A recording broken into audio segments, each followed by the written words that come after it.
ஒரு முறை கோவிந்தரும் நாரத முனிவரும் பூமிக்கு விஜயம் பண்ணாங்க. 2 பேரும் ஒரு துறவியோட வேஷம் எடுத்துக்கிட்டாங்க. துறவி வேடம் இட்டு யார்கிட்டையாவது போய் யாசகம் கேட்கணும் அப்படின்ட்டு முடிவு பண்ணாங்க. அந்த ஊர்லேயே செல்வந்தராகிய ஒரு சேத்து வீட்டுக்கிட்ட போய் யாசகம் கேட்கலான்னு முடிவு பண்ணாங்க. சேட்டு வீட்டு கதவை தட்டினோடனே சேட்டு வெளியே வந்தார். வந்ததும் இந்த துறவிகளை பார்த்தோன்னே அவருக்கு மூஞ்சில் அவ்வளோ கோவம். உடனே துறவி வேடத்தில் இருந்த கிருஷ்ணர் அந்த சேத்தை பார்த்துட்டு, எங்களுக்கு ஏதாவது தானம் இருந்தால் கொடுங்க, உங்களுக்கு புண்ணியமாக போகும் அப்படின்ட்டு சொல்லுவார். அதுக்கு இந்த சேட்டு ரொம்ப கொடூரமாக, உழைச்சி சம்பாதிக்க வேண்டியதுனே எதுக்கு இப்போ தானம் போடுறீங்க அப்படின்ட்டு கோபமாக சொல்லிட்டு உள்ளே போயிடுவார். போடுறதுக்கு முன்னால் இவங்கள பார்த்துட்டு, சோம்பேறிகளை ஏதாவது சத்திரத்துலேயோ இல்லை அன்னதான கூடத்துலேயோ போய் யாசகம் பெற்று சாப்பிடுங்க அப்படின்ட்டு சொன்னதில் ரொம்ப ஆணவமும் திமிரும் தெரிஞ்சிச்சு. உடனே கோவிந்தர்கிட்ட நாரதர், பார்த்தீங்களா இந்த சேட்டு எவ்வளோ இறக்கம் இல்லாமல் பேசுகிறான் அப்படின்ட்டு சொல்லுவார். ஆனாலும் அவன் நல்ல செல்வ செழிப்போடு இருக்கானே அப்படின்ட்டு கேட்பார். இவனுக்கு இதுக்கு நல்ல தண்டனை கிடைக்கணும் அப்படின்ட்டு நாரதர் மனசில் நினைப்பார்.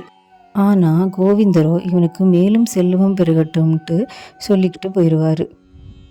இதை பார்த்து நாரதர் ரொம்பவே திகைச்சு போயிடுவார். அதுக்கப்புறம் அவங்க அதே கிராமத்தில் ஒரு மூதாட்டி வாழக்கூடிய ஒரு சிறிய குடிசைக்கு போவாங்க. அந்த வயதான பாட்டி கோவிந்தரோட மிகப்பெரிய பக்தி. எப்பயும் கோவிந்த நாமத்தையே உச்சரிச்சிட்டு இருப்பாங்க. வீட்டுக்கு வெளியே இருந்து கோவிந்தர் யாசகம் கேட்டு சிறிய ஓசை எழுப்பிய உடனே பாட்டி வெளியே வந்து அவங்கள வரவேற்று உள்ள வீட்டுக்குள்ளே கூப்பிடுவாங்க. வீட்டில் ஆனால் பாட்டிக்கிட்ட பால் மட்டும்தான் இருக்கும். அதை மிகுந்த அன்போட 2 பேருக்கும் கொடுப்பாங்க. அவங்களோட விருந்தோம்பலையும் வரவேற்கும் குணத்தையும் பணிவையும் அன்பையும் பார்த்த கிருஷ்ணருக்கும் நாரத முனிவருக்கும் அந்த பால் ரொம்ப சுவையாக தெரிஞ்சிச்சு. அந்த பெண்மணியோட எளிமையான பக்தியையும் விருந்தோம்பல் குணத்தையும் பார்த்த நாரதர், இந்த பெண்மணிக்கு ஏதாவது அருள் புரிஞ்சு உதவக்கூடாதா அப்படின்ட்டு கோவிந்தர்கிட்ட கேட்பார். ஆனால் கிளம்புறதுக்கு முன்னால் கோவிந்தர், உன் பசு இறந்து போகட்டும் அப்படின்ட்டு வரம் கொடுத்துட்டு கிளம்பிடுவார்.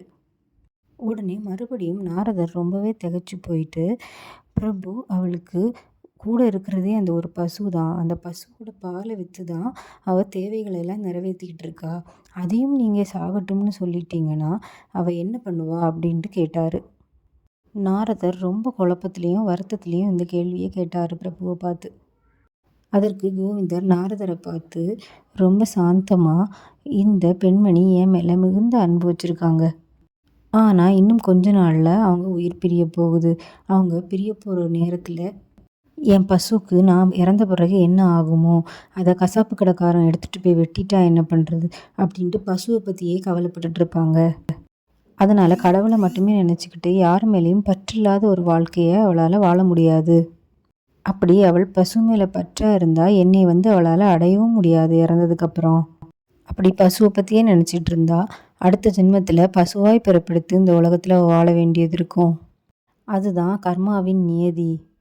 அதே போல் அந்த செல்வந்தனுக்கு நான் செல்வம் பெருகட்டும்னு வரம் கொடுத்தது மூலமாக அவன் இறக்கும் தருவாயில் அந்த செல்வத்தை மட்டுமே யோசிச்சுட்டு அதுக்கு மேலே மட்டுமே பெற்றா இருப்பான். அதனால அடுத்த ஜென்மத்தில் தன்னோட செல்வங்களை பொத்தி பாதுகாக்கும் ஒரு பாம்பாக பிறவி எடுப்பான். எல்லா மனிதர்களுமே இறக்குற வரை எது மேலே ரொம்ப பற்றாக இருக்கிறாங்களோ அந்த பற்றின் காரணமாகவே அடுத்த பிறவி முடிவெடுக்கப்படும். அதனால் மனிதர்கள் எதன் மீதும் எந்த பொருள் மீதும் பற்றில்லாமல் இறைவன்கிட்ட மட்டுமே அந்த பற்றாக இருந்தால் தான் இறைவனை சேர முடியும் அப்படின்ட்டு சொல்லுவார்.